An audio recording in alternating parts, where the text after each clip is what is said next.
Lecture 18 non deterministic finite automata, जिसे हम NFA कहते हैं। आखिर एनएफए क्या है और डीएफए और एनएफए में क्या फर्क है, वो हम इस लेक्चर के अंदर देखेंगे। सबसे पहले तो नॉन डिटरमिनिस्टिक फाइनाइट ऑटोमेटा, जिसका एक टाइप है फाइनाइट ऑटोमेटा का, जो कि हम पढ़ चुके हैं लेक्चर 13 के अंदर कि फाइनाइट ऑटोमेटा क्या है। फाइनाइट ऑटोमेटा दरअसल एक मेथड था जिससे हम लैंग्वेज डिफाइन करते हैं किसी भी ऑटोमेटा के लिए, और इसके अंदर हम डायग्राम्स बनाते हैं जो हम पढ़ चुके हैं और सीख चुके हैं।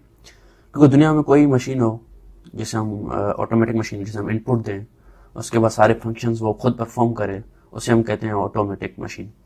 और ग्रीक में उसको कहते हैं ऑटोमेटन, उसका प्लूरल होता है ऑटोमेटा। खैर, तो कोई भी दुनिया में ऑटोमेटिक मशीन हो, सेल्फ कंट्रोल मशीन हो, उसे हम ऑटोमेटा कहते हैं। तो कोई भी मशीन हो, जाहिर सी बात है वो किसी इनपुट पे काम करती है। पेट्रोल पंप की मशीन होती है, हम उसे कीपैड के जरिए कुछ इनपुट देते हैं जिसपे वो काम करती है। उसके साथ कोई और कीबोर्ड लगा के हम काम नहीं करवा सकते, और उसके साथ जो फंक्शन डिफाइन किए गए, इस तरह बटन दबा के इसको दबाना है तो पेट्रोल आएगा। तो ये सारी चीजें हम पहले से डिफाइन कर देते हैं, जिसे हम कहते हैं लैंग्वेज। किस तरीके से हम उसके साथ इंटरेक्ट करेंगे मशीन के साथ। तो हर मशीन के लिए दुनिया में जो भी ऑटोमेटा हो उसके लिए एक लैंग्वेज डिफाइन की जाती है, और कैसे की जाती है हम डिफरेंट मेथड्स देखे, बिना हार्डवेयर बिना सॉफ्टवेयर में डिटेल्स में गए। तो फाइनाइट ऑटोमेटा दरअसल एक मेथड है जिसे हम लैंग्वेज डिफाइन करते हैं, वो हम पढ़ चुके हैं। उसके अंदर हम एक टॉपिक पढ़ चुके हैं, वो है डीएफए, जिसे हम कहते हैं डिटरमिनिस्टिक फाइनाइट ऑटोमेटा। हम इसको डीपली पढ़ चुके हैं, इसके बहुत सारे एग्जांपल्स कर चुके हैं अच्छे से। मैं क्विकली बस कुछ चीजें रिवाइज करवा दूंगा ताकि एनएफए पढ़ने में ज्यादा आसानी हो। डीएफए में क्या था? डीएफए में दरअसल वही सेम मेथड है लैंग्वेज डिफाइन करने के लिए, जिसके अंदर हम डायग्राम्स बनाते हैं। अब डायग्राम्स किस तरीके से बनाते हैं, कैसे बनाते हैं, बिल्कुल आसान तरीका था कि देखें, एक कंप्यूटर है जिसे हम ऑटोमेटा कहते हैं। एक कंप्यूटर है बिलफर्स, वो कीबोर्ड से हमसे इनपुट लेता है, कीज हम प्रेस करते हैं। बिलफर्स आपने ए प्रेस किया तो अब मशीन स्टार्ट हुई, आपने ए प्रेस किया तो सबसे पहले उस स्टेट को हमने नाम दे दिया इनिशियल स्टेट, मशीन यहां से स्टार्ट हुई। उसके बाद ए दरअसल एक लेटर है, वो कहीं पे जाएगा, किसी रैम के ब्लॉक में जाएगा, फिर कैशे में जाएगा, सीपीयू के किसी रजिस्टर में जाएगा, मतलब एक स्टेट चेंज करेगा, एक जगह से दूसरी जगह जाएगा, फिर फाइनल एक जगह पे जाके रुक के आउटपुट आएगा, फाइनल स्टेट पे जाएगा। तो दरअसल अब लेटर्स पे की मशीन काम कर रही है, लेटर्स, और किस स्टेट्स पे काम कर रही है, कहां से कहां कितनी स्टेट्स होंगी, कौन सी इनिशियल स्टेट होगी, कौन सी फाइनल स्टेट होगी, और किस तरह मूव करेगा। तो ये सारी चीजें क्या होती हैं, बस मशीन इसी तरह काम करती है, हम उसी चीजों को क्या करते हैं, बनाते हैं। और डीएफए में क्या है, डायग्राम्स बनाते हैं। तो कैसे बनाते हैं, बस इन्हीं चीजों को हम छाप देते हैं, इन चीजों को हम ड्रॉ करते हैं, वो हमारा डीएफए बन जाता है। तो उसके अंदर क्या चीजें थी, जिसका मैंने अभी वर्बली बता भी दिया कि डीएफए के अंदर 5 चीजें होती हैं, 5 पार्ट्स या 5 ट्यूपल्स कहते हैं। ठीक है, एक था नंबर ऑफ स्टेट्स, कौन कौन सी स्टेट्स होंगी, किस जगह से किस जगह पे जाएगा। उसके बाद इनिशियल स्टेट कौन सी होगी, फाइनल स्टेट कौन सी होगी, लेटर्स अल्फाबेट में कौन से होंगे, और ट्रांजिशन किस कहां से कहां पे मूव होगा, फिर कहां से कहां पे मूव होगा। ये 5 चीजें होती है जिसे हम कहते हैं, जिससे हम डिफाइन करते हैं डीएफए को। इस तरह हम इसको नोटिफाई करके, इस तरह हम इसको डिनोट करके लिखते हैं। खैर, एक एग्जांपल लेते हैं, ए इज इक्वल टू ए। अब ये लैंग्वेज इसको डिफाइन करना है हमें डीएफए के जरिए, डीएफए बनाना है इस लैंग्वेज के लिए कि वो ए को एक्सेप्ट करे। कैसे बनाएंगे वो बता चुका हूँ, सिखा चुका हूँ। सबसे पहले हम इनिशियल स्टेट बनाते हैं Q0। अब इसको आप कुछ लोग S0 कर सकते हैं अपने कोर्स के हिसाब से, अपनी यूनिवर्सिटी के हिसाब से। आप इसको Q0 भी के टर्म में लिख सकते हो, Q के स्टेट में या S स्टेट में, या सिर्फ 1 लिख लो या कुछ भी ना लिखो, खाली छोड़ो तो भी मर्जी है। और इनिशियल स्टेट को आप इस तरह भी रिप्रेजेंट कर सकते हो माइनस से। तो इनिशियल स्टेट बनाई, उसके बाद क्या करना है, एक लैंग्वेज है जो सिर्फ ए पे काम करेगी, तो हम लेटर वाइज मूव करते हैं। एक लेटर लेते हैं, ए मूव किया, उसके अलावा कुछ भी नहीं है तो मशीन रुक गई, फाइनल स्टेट पे खत्म हो गई। तो इसको फाइनल स्टेट कहते हैं। डबल ओवल से शो करते हैं, या इसको प्लस से भी शो कर सकते हैं। अब डीएफए के अंदर एक और चीज थी कि हमने ए को सिर्फ एक्सेप्ट किया था, तो बाकी चीजें नहीं एक्सेप्ट करनी, तो हमें उसे करना है, रिजेक्ट करना है।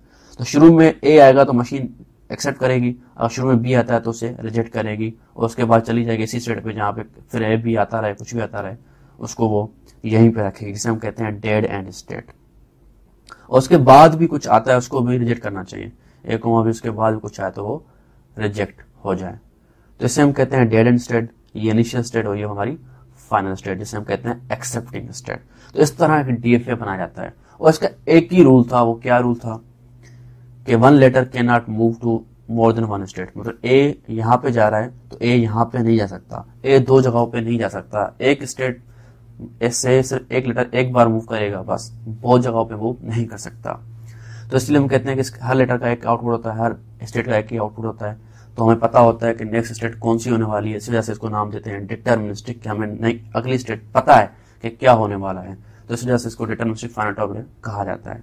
खैर, तो डीएफए की तरफ क्या आता है, एक मेथड है, इसके अंदर डायग्राम्स बनाते हैं, मशीन को रिप्रेजेंट करते हैं इस तरह, वो हम पढ़ चुके हैं डीपली, सारे एग्जाम्पल सॉल्व कर चुके हैं। आज हम इसका दूसरा टाइप देखने वाले हैं, वो कहलाता है NFA, non deterministic finite automata. इसके अलावा और भी टाइप हैं, एप्सिलॉन एनएफए भी है और मीले है, मोर है, वो सारी चीजें हम देखेंगे ऐसा ऐसा। फिलहाल हम नॉन डिटर्मिनिस्टिक फाइनाइट और टाइप है जो हम आज पढ़ने वाले हैं। नॉन डिटर्मिनिस्टिक फाइनाइट ऑटोमेटा क्या है, वही सेम चीज, वही उसी तरह बनता है 5 चीजों से, number of states, initial state, final state, letters alphabet, transitions, मतलब इसको इस तरह लिख सकते हैं। अब आप कहोगे तो अगर ये इसी चीजों से डिफाइन किया जाता है, इसी तरह बनाया जाता है, तो डीएफए और एनएफए में क्या फर्क है? दरअसल एनएफए हमारा डीएफए ही है with different rules. NFA is actually DFA with different rules for more easiness, बहुत आसानी के लिए। वो क्या क्या है देखिए, उसमें क्या रूल था कि एक लेटर एक स्टेट से सिर्फ एक स्टेट पे जा सकता है, बहुत सारे स्टेट पे नहीं जा सकता। लेकिन इसमें ऐसा नहीं है, एक लेटर बहुत जगहों पे जा सकता है। One letter can move to more than one state, next state is not determined, पता नहीं होता नेक्स्ट क्या होने वाली है, एक बहुत जगहों पे जा सकता है एक लेटर। कितनी आसानी हो गया बताएं। अब एग्जांपल लेते हैं कि except all words ending with a, इस तरह रेगुलर एक्सप्रेशन बनेगा कि भाई शुरू में कुछ भी आ सकता है, आखिर में ए आना चाहिए। देखिएगा आप इसका एनएफए कितना आसान बनता है।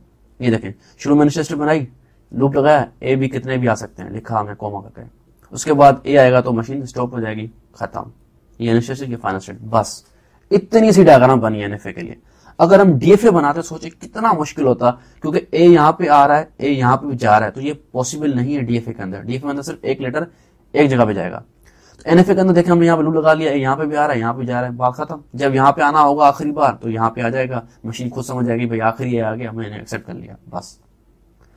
अब एक और चीज देख रहे होंगे, इसमें डेड स्टेट नहीं बनाई कि इसके बाद कुछ आए तो उसको डेड कर दो, ऐसा भी नहीं है इसके अंदर। इसमें डेड स्टेट भी रिक्वायर्ड नहीं है एनएफए के अंदर। अब देखें तो सही किस कदर आसान है। एनएफए बहुत ही ज्यादा आसान है कि एक लेटर कितनी जगहों पे जा सकता है और डेड स्टेट इसमें रिक्वायर्ड नहीं होती। इसके अलावा तीसरी चीज भी है इससे ज्यादा आसानी के लिए।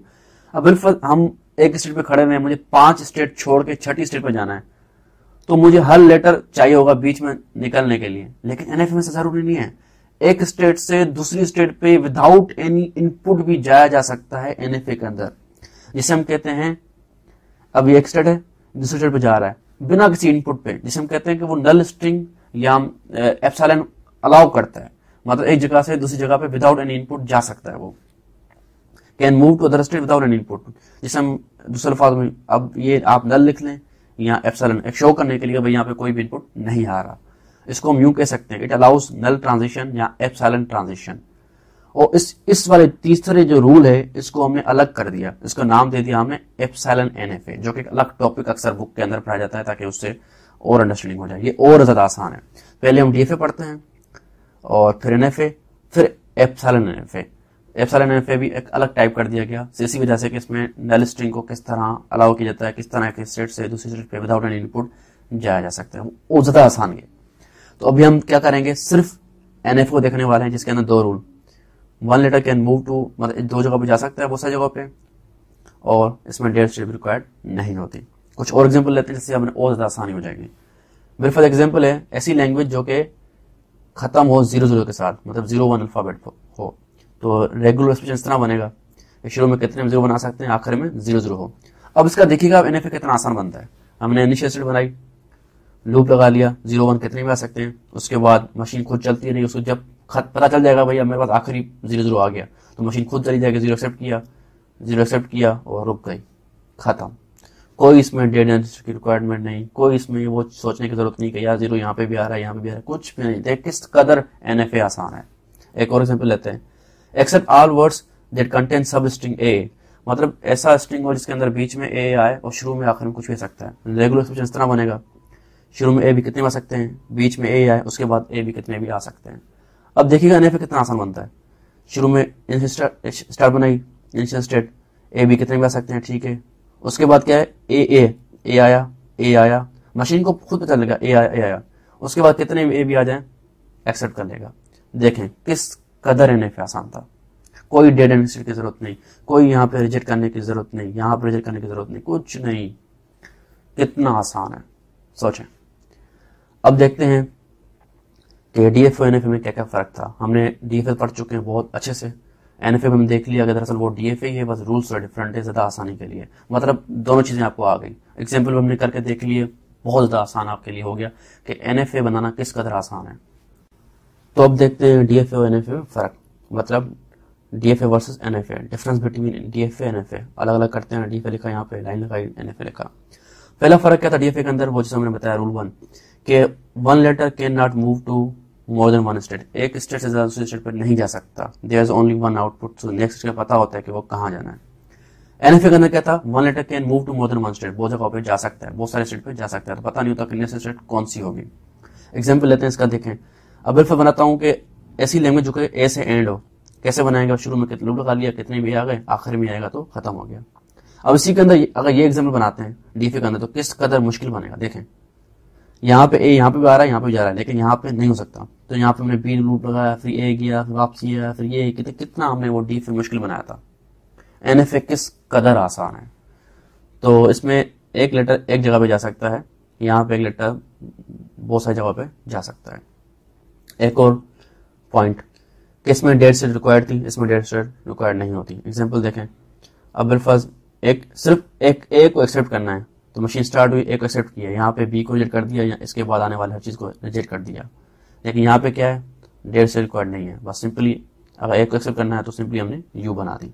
इस कदर आसान है NFA। देखें एक और एग्जाम्पल लेते हैं कि इसमें, जिसका मैं बताया तीसरा रूल, कि इसमें एक स्टेट से दूसरी स्टेट पे जाने के लिए लेटर जरूरी है। यहाँ पे देखें लेटर जरूरी है, यहाँ पे लेटर जरूरी है, तो इसमें नल एप्सिलॉन ट्रांजिशन अलाउ नहीं है, लेकिन इसके अंदर अलाउ होती है, एक स्टेट से दूसरी स्टेट पे बिना इनपुट के वो जा सकता है। इस तरह हम उसको शो करते हैं। तो ये क्या होता है, DFA मुश्किल होता है, जैसे कि आपने देख लिया, sometimes hard to consider as compare to NFA, और ये क्या होता है, बहुत आसान होता है DFA के हिसाब से। तो इस लेक्चर में हमने देखा कि दरअसल DFA और NFA क्या है। DFA के मेथड जैसे हम डायग्राम्स बनाते हैं, हमने देख लिया, हमने सीख चुके हैं, सारे एग्जाम्पल्स हम कर चुके हैं। अगर आपने नहीं देखे पुराने लेक्चर्स तो आप प्लीज देख लें कि लेक्चर 14 के अंदर DFA हमने पढ़ा, लेक्चर 15 में हमने डेड एंड स्टेट कॉन्सेप्ट पढ़ा, जिससे हमें पूरा कॉन्सेप्ट DFA का कंप्लीट हो गया।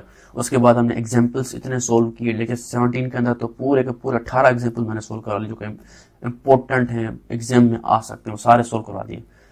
उसके बाद आपका DFA का कॉन्सेप्ट कंप्लीट होना चाहिए। अगर आपका नहीं हुआ तो आप दोबारा वो प्लीज लेक्चर देख लें। खैर, तो हम DFA का कॉन्सेप्ट क्लियर कर चुके हैं, हमने देख लिया। आज हमने NFA भी देख लिया कि NFA दरअसल DFA ही है, बस रूल डिफरेंट है कि एक लेटर दूसरी जगह पे जा सकता है, जिससे हमें और आसानी हुई बनाने में, जो हमने यहाँ पे देख भी लिया। अगले लेक्चर में देखेंगे कि दरअसल ये जो एप्सिलॉन है कैसे काम करता है, कैसे हम एक स्टेट से दूसरे स्टेट पे बिना किसी इनपुट पे जा सकते हैं, वो हम देख लेंगे NFA विद नल ट्रांजिशन। और उसके बाद फिर हम देखेंगे ट्रांजिशन ग्राफ, फिर GTG, इस तरह हम आगे बढ़ेंगे। अगर आपको एग्जाम प्रिपरेशन मटेरियल डाउनलोड करना हो, जहाँ पे सारे बुक्स हों, पास पेपर्स हों, और मेरी वाली सारी स्लाइड्स हों, और मेरे नोट्स हों, तो आप यहाँ से डाउनलोड कर सकते हो। Thank you and yes, don't forget to subscribe.